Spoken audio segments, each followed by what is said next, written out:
우편물 확인하다 보면은 잘못 온 주소가 적혀 있는 것을 보게 됩니다. 잘못된 주소가 저희 집에 들어와 있는 것을 보게 됩니다. 그래서 그것을 이제 올바른 주소로 돌려보내거나 아니면 잘못된 주소입니다 써서 되돌려보내기도 하죠. UPS나 기타 소포들이 오는 경우도 비슷합니다. 그죠? 가끔 옆집게 우리 집으로 와서 옆집을 두들겨서 갖다 주기도 하고 그래서 올바른 주소를 쓰는 게 참 중요하겠다 생각이 듭니다. 오늘 본문에 올바른 주소를 찾아가지 못한 동방박사들이 있어요. 동방박사들이 별을 따라가다가 별을 어떤 순간 놓쳤어요. 그리고 당연히 유대인의 왕으로 오신 이는 왕궁에서 날 것이다 하고 왕궁을 찾아갑니다. 당시의 왕이었던 헤롯이 그것을 바라보고 아니 또 다른 왕이 태어난단 말이야? 그게 어찌된 일인가 궁금해하기도 하고 스스로 위협을 느끼기도 합니다. 예수님께서 계신 그곳을 올바로 잘 찾아가야 하는데 잘 찾아가지 못했던 동방박사, 그것도 하나님의 섭리인 것 같습니다. 왕이 어떠한 사람인지, 그때 당시에 종교 지도자들이 어떤 사람인지 드러내고 진짜 유대인의 왕이 누구이신지 밝히 드러내는 것이 오늘 본문을 통해서 알 수 있습니다. 붕어빵에 붕어가 있을까요? 없을까요? 네? 영국에 보니까 진짜 있더라고요. 붕어를 생선을 넣고 빵을 만든 게 있더라고요. 우리가 아는 붕어빵에는 팥이 있습니다. 주먹밥에는 주먹이 있을까요? 없을까요? 주먹이 없죠, 당연히. 주먹 사이즈죠. 보레밥, 과자 보레밥에도 보레가 들어가 있지 않습니다. 그죠? 바나나 맛 우유에 바나나 있는 것 같으세요? 없는 것 같으세요? 네? 바나나 맛 우유잖아요. 바나나 우유가 아니고 바나나가 없습니다. 딸기 맛 우유 또한 딸기가 들어있지 않습니다. 이 말씀을 드리는 건 크리스마스에 그리스도가 없는 경우가 종종 있습니다. 일본 선교사님들이 이제 문화를 탐구하는데 일본은 전체 인구의 0.8% 정도만이 그리스도인입니다. 그래서 일본에 가면 교회 찾기도 어렵고 이제 크리스마스 때 예수 그리스도라는 단어가 잘 찾아지기가 어렵다라고 이야기합니다. 그래서 그들이 크리스마스 회복을 위해서 함께 일하기도 합니다. 2년 전에 미드웨스트 지역에 있는 한 초등학교에서 교장이 이런 걸 선포했습니다. 크리스마스 때 크라이스트라는 말을 쓰지 마라. 그러니까 크리스마스라는 단어도 쓰지 못하는 거예요. 이게 지금 시대에 우리가 바라볼 수 있는 크리스마스의 모습입니다. 과연 우리에게는 그리스도가 있는가? 우리가 크리스마스를 셀레브레이트 하면서 또 즐기면서 기뻐하면서 정말 주인공이신 예수 그리스도를 셀레브레이트 축하하고 있는가? 오신 예수님을 바라보고 있는가? 함께 생각하면 좋겠습니다. 그리고 오늘 본문은 예언의 성취로 오신 예수님을 함께 바라보기로 합니다. 지난주 설교 제가 녹화하는데 얼마나 힘들었는지 아세요? 처음 해봤어요. 혼자서 녹화를 하는데 중간에 말이 버벅거리니까 다시 하자. 그리고 처음부터 다시 하자. 그게 처음부터 끝까지 한 번도 끊지 않고 쭉 이어가는 거예요. 나중에 편집을 하려고 보니까 편집 프로그램도 없고 편집 프로그램을 어떻게 다운받아서 보니까 무료 프로그램 로고가 들어가고 뭐 별의별 일들이 많이 있더라고요. 그래서 처음부터 끝까지 한 번 원샷으로 가자 해서 녹화할 때 네 번 했어요. 똑같은 소리를. 나중에 좀 지쳐가지고 지친 모습이 영역가지고 눈도 너무 힘들었어요. 근데 메시지 들으셨어요? 그래도 그 유튜브 뷰를 보니까 저는 많이 들으셨더라고요. 혼자서 하니까 이 같이 예배드림이 얼마나 귀한지 이렇게 그래도 반응이 있고 제가 아멘을 좀 강조하잖아요. 근데 아멘 소리가 들리는 그 설교가 얼마나 그립던지 그 다음날은 저희 가족은 제가 그냥 우리 아이들 유튜브 틀어놓으면 조금 있다가 막 또 뛰어다니고 돌아다닐 것 같아서 제가 그냥 설교를 하면서 말씀을 전했어요. 지난주 말씀의 주된 내용 중에 하나는 하나님의 언약에 대한 메시지였습니다. 예배를 이제 보신 분과 보시지 않는 분의 이제 눈망울이 지금 여기 들어있어요. 4가지 언약에 대해서 말씀드렸어요. 기억나세요? 첫 번째는 창세기 3장 15절에 대한 여자의 후손에 대한 약속입니다. 사단은 그의 발꿈치를 상하게 할 것이요 여자의 후손은 사단의 머리를 깨뜨려 버리실 것이다 라고 번역이 되어 있습니다. 사실 같은 단어인데 좀 다르게 번역이 되어 있습니다. 두 번째는 아브라함에 대한 언약이었고 세 번째는 다윗에 대한 언약이었습니다. 그리고 마지막으로 예레미야 31장에 나타난 새 언약에 대한 말씀을 나눴습니다. 이 네 가지 언약이 예수 그리스도의 오심을 통해서 성취되고 있음을 같이 나누었습니다. 오늘 본문은 그거에 조금 더 나아가 마태복음 2장에 나타난 예수님의 오시고 나서 일어나는 일련의 사건들이 구약에 있는 말씀의 성취임을 드러내고자 합니다. 오늘 본문 좀 길지만 성탄절 맞이한 우리에게 필요한 말씀이어서 함께 나누면 좋겠다 생각이 듭니다. 대부분 성탄 설교에 마태복음 2장이 등장합니다. 1절부터 이제 11절 혹은 12절까지 이어지는 이 동방박사에 대한 설교가 많습니다. 근데 대부분 이 13절부터 이어지는 이제 요셉과 마리아와 예수님께 일어나는 일들, 애굽으로 내려가셨다가 헤롯이 죽고 나서 다시 갈릴리, 나사렛이라는 동네로 가시는 이 일련의 과정에 대해서는 잘 메시지를 나누지 않습니다. 그런데 오늘 본문을 쭉 바라보니까 저도 사실 동방박사에 대한 메시지를 준비하고 있다가 이게 마태가 말씀하고자 하는 이제 특별히 마태복음에서 우리에게 주고자 하는 메시지가 이거구나라는 것을 발견하고 그것을 나누고자 해서 오늘 본문을 준비했습니다. 첫 부분은 잘 아시는 대로 동방에서 박사들이 옵니다. 이 사람들이 별을 연구하는 사람들로 알려져 있고 별을 연구할 뿐만 아니라 앞날을 이제 점을 치는 점성술가로도 알려져 있습니다. 그들이 이제 예루살렘에 이르러 이렇게 이야기합니다. 2절입니다. 유대인의 왕으로 나신 이가 어디 계시냐? 우리가 동방에서 그의 별을 보고 그에게 경배하러 왔노라. 별이 그의 별이라고 선포하고 있고 그를 유대인의 왕으로 이야기하고 있습니다. 그런데 유대인의 왕으로 오신 이가 어디 있냐고 물어보니까 헤롯 왕과 온 예루살렘이 소동해요. 동방박사 몇 사람이에요? 세 사람이에요? 그렇게 써있어요 성경에? 안 써있어요. 성경에 동방박사 세 사람이라는 것이 쓰여있지 않습니다. 후대에 있는 이제 역사학자가 세 사람이었다라는 것들을 보증하여 밝혀내는데 사실 그것도 정확하지 않습니다. 기본이 되는 게 세 가지 예물로부터 시작이 되는데 당시에 세 사람이 온 게 아니고 무리가 왔을 것이라고 주장이 됩니다. 생각해보세요. 먼 거리에서 와요. 고귀한 사람들이에요. 굉장히 지위가 높은 사람들이에요. 황금과 유향과 몰약이라는 것 자체가 굉장히 비싼 거예요. 그렇기 때문에 가이드들도 있었을 것이고 여행을 인도하는 사람들도 있었을 것이고 요리사도 있었을 것이고 그죠? 굉장히 오랫동안 여행을 거쳐서 예루살렘으로 왔을 것으로 추정이 됩니다. 그렇기에 단 세 사람이 등장해서 그 왕궁이나 예루살렘을 소동케 하는 게 아니라 그 무리를 봤기 때문에 동방에서 이렇게 수많은 사람들이 와서 이렇게 사절단으로 온 것은 분명히 일이 일어난 것이다 라고 바라보는 거죠. 왕이 놀랍니다. 그리고 대제사장들과 백성의 서기관들을 모아서 물어봅니다. 여기서 재미있는 표현이 있어요. 그리스도가 어디서 나겠느냐? 그 차이가 보이세요? 동방박사들은 왕에게 분명히 물어봅니다. 유대인의 왕이 어디 계시냐? 유대인의 왕이 어디서 났느냐? 근데 헤롯 왕은 그리스도가 어디서 나겠느냐고 물어봅니다.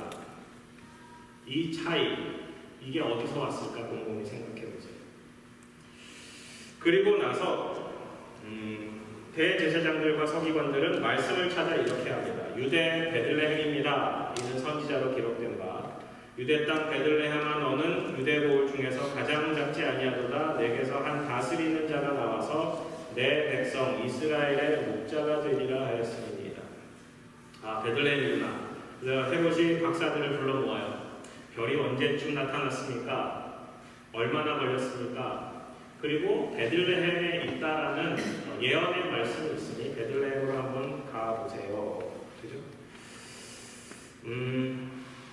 아기에 대해서 자세히 알아보고 찾거든 내게 구하여 나도 가서 그에게 경배하게 하라라고 거짓말을 합니다. 왜? 나중에 2살 아래에 있는 아기를 싹 다 죽이잖아요. 박사들이 왕의 말을 듣고 갑니다. 동방에서 보던 그 별이 문득 앞서 인도하여 가다가 한 곳에 머물러 있습니다.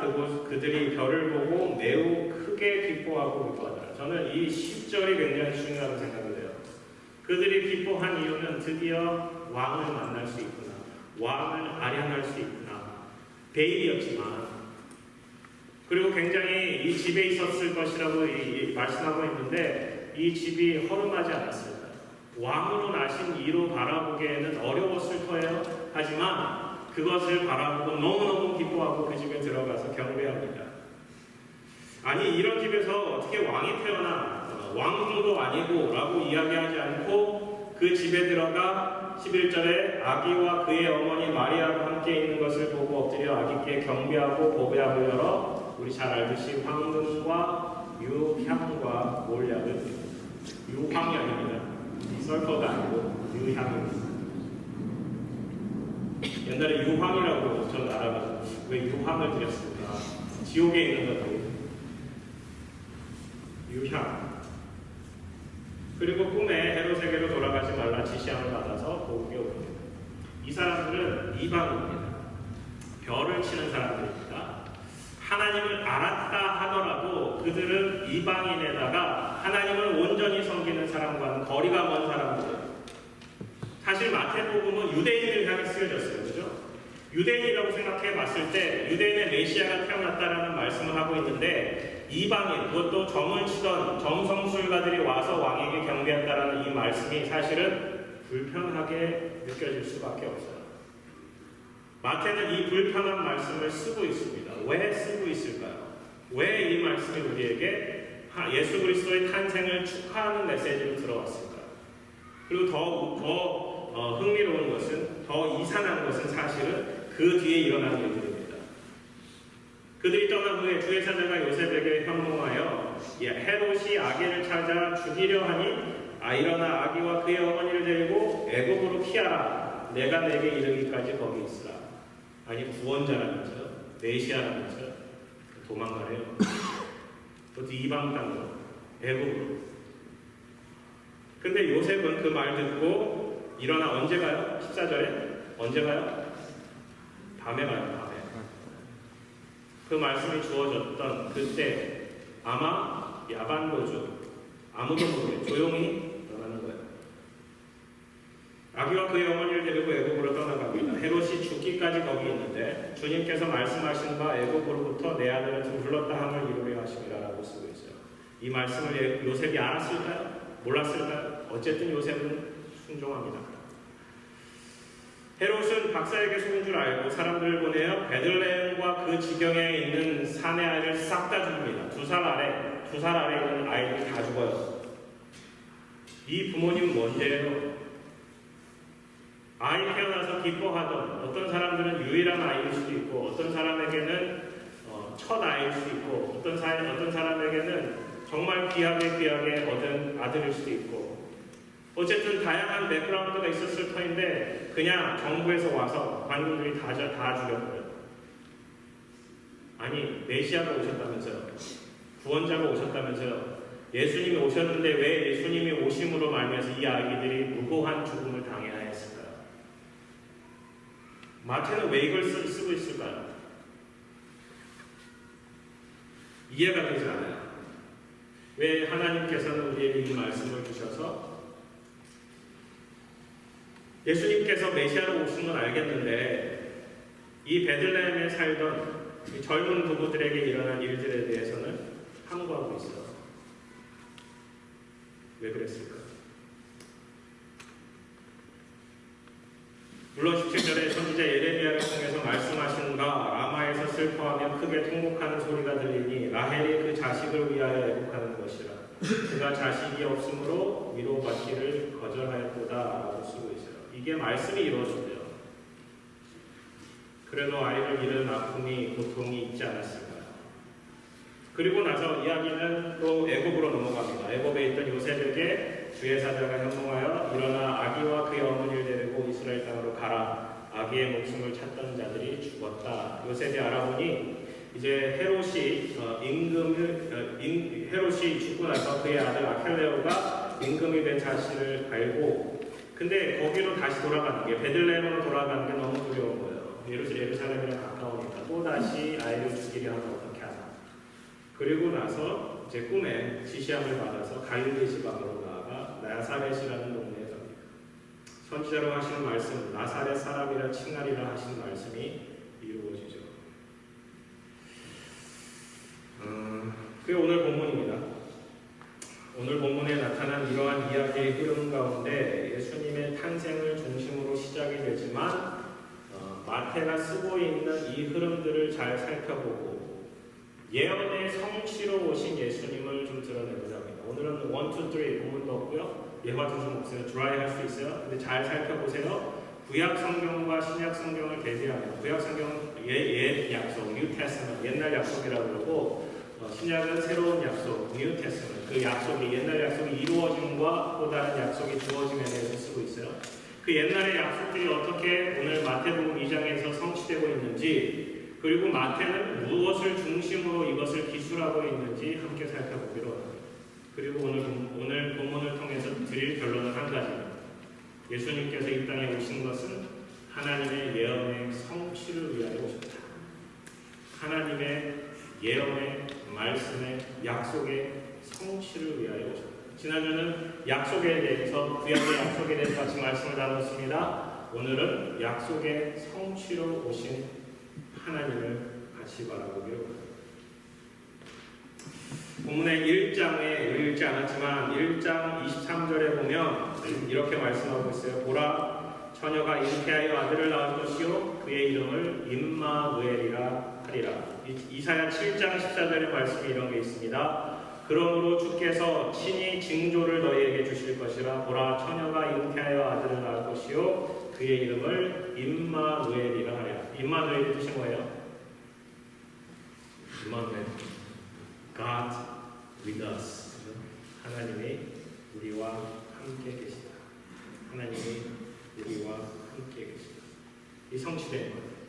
하나님께서 우리와 함께 계시기 위해서, 죄된 우리와 함께 하시기 위해서 우리에게 화목자로 보여주신 이 예수님께서 여자의 후손으로 오셨어요. 지난주에 같이 나눈 말씀 창세기 3장 15절, 여자의 후손이 사단의 머리를 깨뜨릴 것이다 라는 그 예언이 성취된 거죠. 두 번째는 베들레헴에서 태어났습니다. 베들레헴, 미가서 5장 2절의 말씀의 완성입니다. 오늘 본문의 6절의 말씀이기도 합니다. 유대 땅 베들레헴아, 너는 유대 고을 중에 가장 작지 아니하도다. 내게서 한 다스리는 자가 나와서 내 백성 이스라엘의 목자가 되리라. 이 말씀이 미가서 5장 2절의 말씀입니다. 베들레헴 에브라다야, 너는 유다 족속 중에 작을지라도 이스라엘을 다스릴 자가 내게서 내게로 나올 것이라. 그는 근본의 상고의 영원에 있느니라. 베들레헴이라는 뜻 자체가 떡의 집이라는 뜻이에요. 떡의 집, 그죠? 떡집이라는 뜻. 예수님께서 우리에게 생명의 떡이 되어 주시기 위해서 오셨다는 또 다른 증거입니다. 베들레헴은 또한 야곱의 도시, 다윗의 도시. 다시요. 베들레헴은 다윗의 도시. 그렇기에 다윗의 후손으로 오신 예수 그리스도께서 나셔야 되는 곳이기도 했습니다. 예루살렘에서 6마일 정도 떨어진 가까운 곳이었어요. 사실 헤롯 왕이 마음만 먹으면 군사들을 데리고 가서 그 아이를 죽일 수도 있었어요. 헤롯은 충분히 그럴 수 있었어요. 하지만 하나님의 손이 예수님을 보호하지 않으셨어요. 헤롯이 귀찮아합니다. 가는 걸. 그리고 박사들을 신뢰해서 보내요. 찾거든 나도 경배하게 하라는 거짓으로 그 마음을 속였거든요. 어쨌든 목자로 오신 예수님, 왕으로 오신 예수님의 예언의 성취의 말씀이 오늘 본문을 통해서 악한 왕을 통해서 대제사장들과 백성의 서기관들의 하나님을 알지만 하나님께 순종하지 않던 사람들의 입술을 통해서 이것이 선포되었습니다. 세 번째로 연약하고 보잘것없이 태어나셨습니다. 연약하고 보잘것없는 아기로 말 부유에서 누임으로 태어나셨습니다. 말 부유를 통해서 마구간이라고 추정하기도 하고요. 당시 말 부유통이 길가에 있었습니다. 길에서 나셨습니다.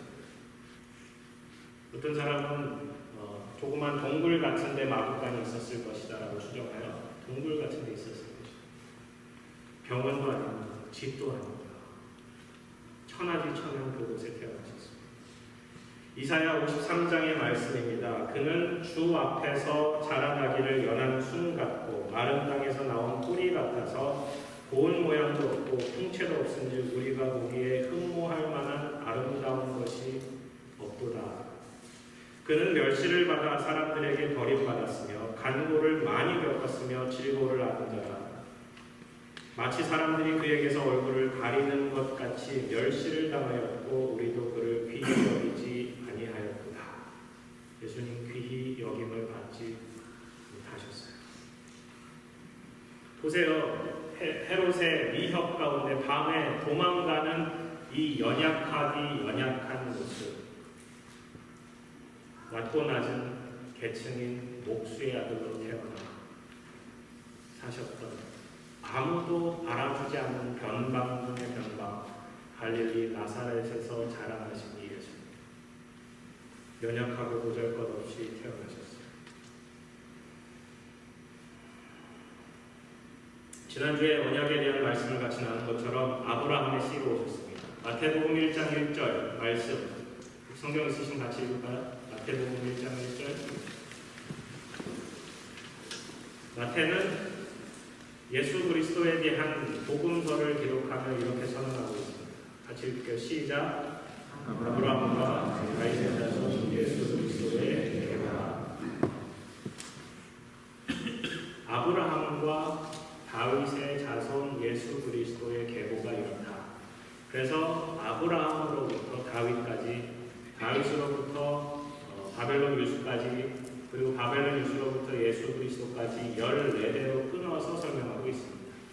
즉 아브라함에게 주어졌던 약속, 다윗에게 주어졌던 약속, 바벨론 유수 때 주어졌던 새 언약에 대한 성취에 대해서 밝히 드러내주고 있는 거예요.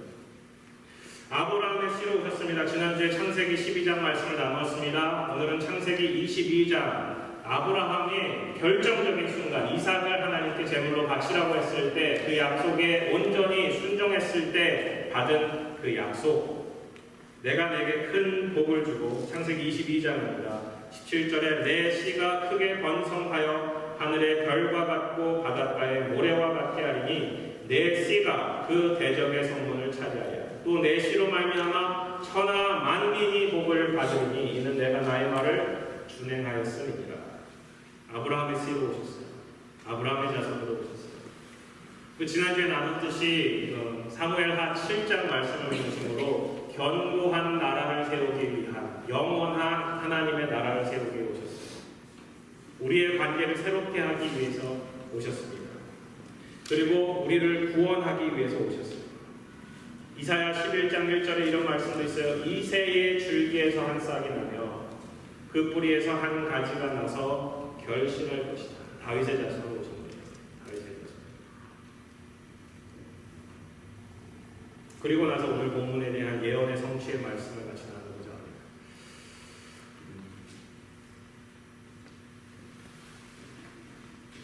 이 예언의 성취가 되기도 하고요. 구약의 말씀들이 이렇게 연결되는구나라고도 아시면 좋겠습니다. 본문의 시작은 동방 박사로부터 시작이 됩니다. 동방에서 온 박사들은 누굴까요? 성경은 이야기해 주지 않습니다. 동방의 박사들은 누굴까? 하나 알 수 있는 것은 동방에서 왔다. 그리고 이 황금과 유향과 몰약을 선물로 할 수 있는 나라에서 왔다. 그죠? 그리고 또 하나는 그들이 오랫동안 여행을 할 수 있을 만큼의 재력도 갖고 있었고 여력도 갖고 있었고 사회적 신분이 왕을 알강할 수 있을 만큼의 고귀한 사람이었다. 그죠? 신약과 구약을 대비해서 보면 이러한 사람들을 찾을 수 있는 곳이 다니엘서입니다.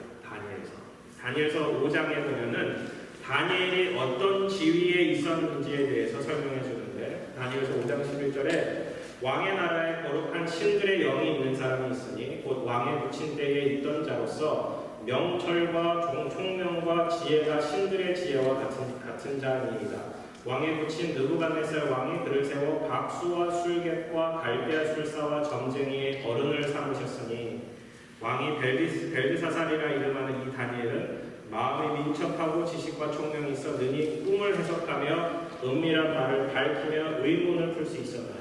이 다니엘에 대한 이 내용인데, 다니엘이 어떤 사람들이냐, 그때 바벨론의 수많은 박수와 술객들과 지혜 있는 자들의 우두머리였어요. 가장 뛰어난 사람이었죠. 그 사람이 풀고 있는 꿈에 대한 해석이나 여러 가지 예언들이나 그가 가진 지식들이 너무 뛰어나서 그가 가진 지식들을 잘 기록해놓고 그를 높이고 있는 거예요. 아마도 많은 성경학자들은 이 동방 박사들이 그냥 하늘에서 떨어진 사람들이 아니라 별만 바라보고 그냥 온 언노운 피플이 아니라 이 다니엘의 계보를 잇는 사람들일 것이다 라고 추정을 합니다. 그럼 다니엘이 가지고 있었던 메시지 중에 가장 중요한 메시지 중에 하나인 다니엘서 9장의 말씀을 그들이 붙들고 이곳 유대의 왕으로 나신 이가 어디 있느냐를 찾으러 왔을 것이다 라고 추정을 해요. 다니엘서 9장을 보시면 9장 22절에 보시면 기름 부음 받은 자에 대한 예언이 있습니다. 구원자가 올 것이다. 메시아가 올 것이다. 유대의 왕이 올 것이다. 다니엘 9장 24절에 보면 이런 말씀이 있어요. 내 백성과 내 거룩한 성을 위하여 이른 이래를 기한으로 정하였나니 허물이 그치며 죄가 끝나며 죄악이 용서되며 영원한 의가 드러나며 환상과 예언이 응하며 또 지극히 거룩한 이가 기름 부음을 받으리라. 이 기름 부음을 받은 자가 그리스도가 메시아, 이것이 모두 다 기름 부음을 받은 자를 칭하고 있는 거죠. 즉 다니엘이 기름 부음 받은 자가 올 것인데 지극히 거룩한 자가 올 것이며 영원한 의가 드러나며 죄악을 용서할 자가 올 것이다라는 거예요. 이게 유대인의 왕이라는 것을 선포하고 있습니다. 그러므로 너는 깨달아 알지어다. 예루살렘을 중건하라는 영이 날 때부터 기름 부음을 받은 자도 왕이 일어나는 것이지. 이 말씀 때문에 아마도 이 박사들은 예루살렘을 향해서 나아갔을 것이다라고 생각해 볼 수도 있어요. 그들이 그냥 온 것이 아니라 하나님의 약속의 말씀, 다니엘 때부터 주어졌던 그 말씀을 붙들고 왔을 것이다라는 것이 중요합니다. 그렇기에 이 동방 박사들은 하나님의 말씀에 성취해야 합니다. 세 가지 선물에 대한 내용도 있습니다. 황금과 유향과 몰약에 대한 말씀, 그것이 다윗의 아들인 솔로몬에게 주어졌던 수많은 선물들 중에 대표적인 것이다라고 여겨집니다. 열왕기상 10장에 보면은 스바의 여왕이 여호와의 이름으로 말미암아 솔로몬의 명성을 듣고 와서 어려운 문제를 그를 시험하고자 하니 예루살렘에 이르니 수행하는 자가 심히 많고 향품과 심히 많은 금과 보석을 나타내셨다. 솔로몬에게 주는 선물이었어요. 왕에게 주는 선물이었어요. 역대하 9장에는 이제 천하 열왕이 솔로몬에게 주신 지혜를 듣기 위해서 오는데 각기 예물을 가지고 오니 은그릇과 금그릇과 의복과 갑옷과 향품과 말과 여기에도 중요한 단어인 이 향품이라는 게 들어있어요. 아가서 3장 6절에 솔로몬이 썼던 것 중에 여러 가지 상인들이 가져온 것 중에 몰약과 향품과 상인의 여러 가지 향품에 대한 메시지가 있어요. 즉 솔로몬 왕에게 드려졌던 선물 중에 대표적으로 황금, 왕을 대표하는 유향, 이 제사 드려질 때 향으로 올려드리는 중요한 제품입니다. 그리고 몰약, 죽은 자를 위해서 쓰여지는 거죠. 그렇게 왕으로 오신 예수님, 제사장으로 오신 예수님, 하나님의 어린 양으로 대성물로 오신 예수님을 대표하고 이 세 가지 선물이 드려지는 거예요. 이것도 약속의 성취입니다. 시편 72편의 말씀도 이런 말씀이 있습니다. 10절에 다시스와 섬의 왕들이 도금을 바치며 스바와 시바의 왕들이 예물을 드리리로다. 즉 앞으로 드릴 그 선물들이 수많은 곳에서 왕으로부터 온 그 메시아에게 드려진 선물이라는 거죠. 별을 따라왔습니다. 여덟 번째는 별을 따라온 그 동방 박사들이 바라봤던 그 별은 어디에서 왔는가? 민수기 24장에 보면은 17절에 한 별이 야곱에게서 나오며 한 규가 이스라엘에게서 일어난다라고 씁니다. 한 별이 야곱의 이스라엘에게서 일어난다. 베들레헴의 광명한 그 새벽별은 메시아의 탄생을 구하는 소망의 별이었습니다. 예수님께서도 이렇게 고백하십니다. 이 계시록 22장에 보면 16절에 나는 다윗의 뿌리요 자손이니 곧 광명한 새벽별이라. 별로 오시고 빛으로 오시고 특별히 이방의 빛으로 오시고 이사야 49장 6절의 말씀 내가 또 너를 이방의 빛으로 삼아 나의 구원을 베풀어서 땅끝까지 이르게 하리라. 이사야 9장 말씀 흑암에서 행하던 백성이 큰 빛을 보고 사망의 그늘질 땅에 거주하던 자에게 빛이 비치도다. 그 빛이 별로 오신 별의 반짝이는 그 빛으로 오신 예수 그리스도를 밝히 드러내주고 있습니다. 아홉 번째 유아 학살에 대한 내용을 마태는 예레미야 31장 15절의 완성이라고 쓰고 있습니다. 예레미야 31장 15절에 이런 말씀이 있어요. 여호와께서 이와 같이 말씀하시니라 라마에서 슬퍼하며 통곡하는 소리가 들리니 라헬이 그 자식 때문에 애곡하는 것이라 그가 자식이 없어져서 위로받기를 거절하는도다. 이게 오늘 본문의 말씀에 그대로 쓰여져 있습니다. 2살 이하에 있는 아이들이 죽은 것에 대해서 예레미야 31장의 완성이다. 이 생각해봤어요. 이 마태는 왜 이걸 썼을까? 왜 2살 이하의 어린아이들이 죽은 것에 대해서 쓰고 있을까? 어떤 성경학자는 이야기합니다. 그때 죽은 아이의 숫자가 우리가 생각하는 것보다 많지 않았을 것이다. 많아야 20명, 적으면 한 10명. 그래도 무고한 아이들의 죽음이죠. 근데 그 아이들의 죽음에 초점을 맞출 게 아니라 죽인 헤롯에 초점을 맞춰야 된다는 거예요. 헤롯은 에돔 사람입니다. 얼마나 잔인한지 자신의 왕권을 노린다 생각이 들면 다 죽였어요. 자기 아들들도 죽이고요, 자신의 장인도 죽이고요, 주변의 사람들을 잔인하게 학살하는 사람. 에서의 계보를 잇는 에돔 사람인 이 헤롯과 그리스도 예수께서 야곱 이스라엘의 계보를 잇는다라고 생각이 들면 우리가 가인의 계보와 아벨의 계보로부터 시작이 되는 악의 계보와 의의 계보를 우리가 함께 바라볼 수 있습니다. 마태는 그걸 드러내고 싶었던 거예요. 왕이지만 굉장히 악하고 죄가 많은 이 헤롯, 그리고 새로운 왕으로 죄가 없이 태어난 예수 그리스도를 극명하게 대조하는 것이 바로 이 장면입니다. 또 예레미야 31장의 15절입니다. 예수께서 이와 같이 말씀하시니 라마에서 슬퍼하며 통곡하는 소리가 들리니 라헬이 그 자식 때문에 애곡하는 것이라. 이게 창세기 35장에 나타나는 말씀인데요. 라헬이 자신의 둘째 아들인 베냐민을 낳고 이제 죽습니다. 그게 베들레헴으로 가는 길이었어요. 그 길가에서 죽는데, 이거 베들레헴 근처죠. 베냐민의 이름을 베논이라고 먼저 칭합니다. 그게 슬픔의 아들입니다. 내가 너무 고통 가운데 있으니 이 아들을 내 고통의 아들, 슬픔의 아들로 줘야겠다라고 베논이라고 부릅니다. 죽어가는 건데, 그거를 야곱이 이름을 바꿔버려요. 베냐민, 오른손의 아들입니다. 두 말씀 모두가 예수 그리스도를 칭하는 이름이기도 해요. 베논이, 베냐민 모두다. 이 라헬의 부름은 사실은 은유적인 표현입니다. 창세기에서 예레미야까지 이제 갭이 굉장히 길어요. 근데 예레미야는 이 라헬의 이야기를 가지고 와서 자식을 위해서 울고 있는 바. 근데 라헬에게 자식이 있었는데 이 예레미야 31장의 말씀에는 자식이 없어서 위로받기를 거절하였다라고 쓰고 있습니다. 그러니까 라헬에 대한 이야기가 아니라는 거예요. 이거는 예루살렘 이스라엘에 대한 이야기라는 거예요. 이스라엘 백성들이 예레미야 때 눈물의 선지자가 그들의 이방신을 섬기는 것을, 그리고 타국 땅에서 고생하는 것을 슬퍼하며 아파하며 예언하고 있는 거죠.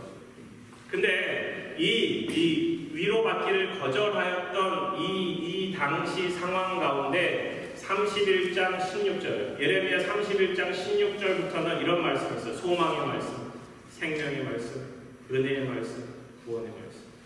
즉, 이 울음을 멈추고 소망을 갖는 자리로, 죽음의 도시가 생명의 도시로, 소망의 도시로 바뀌는 거예요. 베들레헴은 사실은 그 라헬에게는 슬픈 도시요, 고통의 도시요, 어려움의 도시지만 이것을 그리스도가 나심으로 생명의 도시로, 생명의 떡이 있는 도시로, 은혜의 자리로 바뀌는 거죠. 그렇게 그 당시 울음이 있었던 두 사람 아래의 아기들이 죽을 수밖에 없는 이 헤롯의 극악성이 드러나지만 하나님께서 그 가운데 은혜를 베푸신다. 위로하신다. 이게 예레미야 31장에 나타난 또 다른 말씀, 31절부터 시작되는 지난주에 나눈 새 언약과 연결입니다. 새 언약은 뭐예요? 이스라엘 백성이 내 백성이 되고 나는 너희의 하나님이 될 거라는 선언. 이게 예수 그리스도의 말씀의 성취예요. 마태는 우리에게 예레미야 31장을 드러내주며 예레미야 31장의 하반부에 이 새 언약의 성취를 우리를 인도하여 줍니다. 마지막으로 애굽의 피신과 나사렛 귀환에 대한 예언의 성취입니다. 호세아 11장 말씀에 이스라엘이 어렸을 때 내가 사랑하여 내 아들을 애굽에서 불러냈거늘. 이게 모세의 출애굽과 연결되는 이 출애굽의 세컨 타임이라고 생각하시면 돼요. 세컨 출애굽. 예수 그리스도께서 애굽에서 이제 건진받은, 부르심받은 것입니다. 그리고 나서 가신 곳이 나사렛이에요. 마태복음 오늘 본문의 마지막 절 23절에는 이렇게 말씀하세요. 선지자로 하신 말씀에 나사렛 사람이라 칭하리라 하심을 이루려 함이라. 그런데 성경에 아무리 찾아봐도 나사렛 사람이라 칭하리라라는 말씀이 안 나와요. 성경이 잘못됐느냐? 우리가 못 찾았느냐? 세 가지 솔루션이 있는데, 하나는 나시린의 도시라는 뜻이 있어요. 나사렛이라는 것은 나시린의 도시, 특별히 거룩한 도시라는 뜻이 있습니다. 즉 예수 그리스도가 거룩한 도시에서 자라게 나게 하실 것이라는 예언이 있다는 거죠. 즉 삼손과 같은 나시린의 말씀에 연결된다, 성취다라고 볼 수 있습니다. 좀 약하죠, 이거는. 두 번째, 앞서 말씀드린 이새의 줄기에 산 싹이 나면 그 뿌리에서 한 가지가 나서 결실한다라는 이사야 11장 말씀에 이 가지라는 것이 히브리어로 네제르. 그러니까 네제르라는 말씀이 이 나사렛이라는 것이 연결이 되어서 이 가지가 나서 결실한다는 것이 이 나사렛 사람이라 칭할 것이다라는 말씀의 성취라는 것. 그리고 마지막으로 세 번째는 구술적 예언이 있다는 거예요. written prophecy가 있는다면 oral prophecy가 있다는 거예요. 거기에 메시아가 나사렛 사람이라 일컬음을 받을 것이다라는 거죠. 그건 좀 약해요. 하나 성경을 통해서 우리가 알 수 있는 것은 예수님께서 이제 갈릴리에서 나사렛에서 자라나셨다는 이야기를 듣고 나서 이제 나다나엘 같은 사람이 그곳에서 선한 것이 나겠느냐라고 이야기합니다. 그 땅은 사실 버려진 땅이에요. 유다 백성, 특별히 예루살렘 사람들이 바라봤을 때 그곳은 변방중의 변방으로 이방 사람들이 마구 와서 지내는 곳이었기 때문에 깨끗하지 않은 땅이라고 생각합니다. 하지만 그 가운데 예수님께서 오셨다는 것, 낮고 낮은 자리, 천하고 천한 자리, 버려진 자리, 아무도 가고 싶어하는 그 자리로 오셨다라는 사실에 성취라는 것의 의미를 바라보면 이 나사렛 사람이라는 것이 구약 말씀의 성취라고 말할 수 있습니다. 여러 가지 말씀을 드렸는데 마태가 2장에서 말씀하고 싶어하는 바는 구약 말씀의 성취라는 이런 것들이 구약 말씀에 일어났던 베들레헴에서 태어난 것들이나 애굽으로 내려간 것이나 그리고 현몽하여 이제 다시 돌아가라는 출애굽에 대한 말씀이나 그리고 나사렛 사람들을 일컬으리라는 말씀이 모두 구약에 일어났던 말씀의 응함을 고백하고 있습니다. 우리가 붙들어야 될 것은 하나님의 약속의 성취를 바라봐야 합니다. 신실하신 그 약속, 임마누엘의 하나님, 우리와 동행하시겠다라는 그 약속이 우리의 믿음을 통해서 우리를 아브라함의 자손으로 다윗의 자손으로 새 언약의 백성으로 인도하시며 그리스도를 믿는 우리들을 온전히 구원하시겠다라는 하나님의 약속의 증거의 표현이라는 사실을 기억하십시오. 그렇게 우리를 자녀 삼아주시고 성령을 부어주시는 그 은혜를 찬양하면 좋겠습니다. 크리스마스를 바라보고 예수 그리스도에 포커스하면 좋겠어요. 예수 그리스도 그 예언의 놀라운 성취이신 그리스도 예수를 바라보기를 원합니다. 이번 크리스마스 주인공을 잊지 마세요. 붕어빵에는 붕어가 없어도 크리스마스에는 예수를 붙잡읍시다. 같이 기도드리시겠습니다.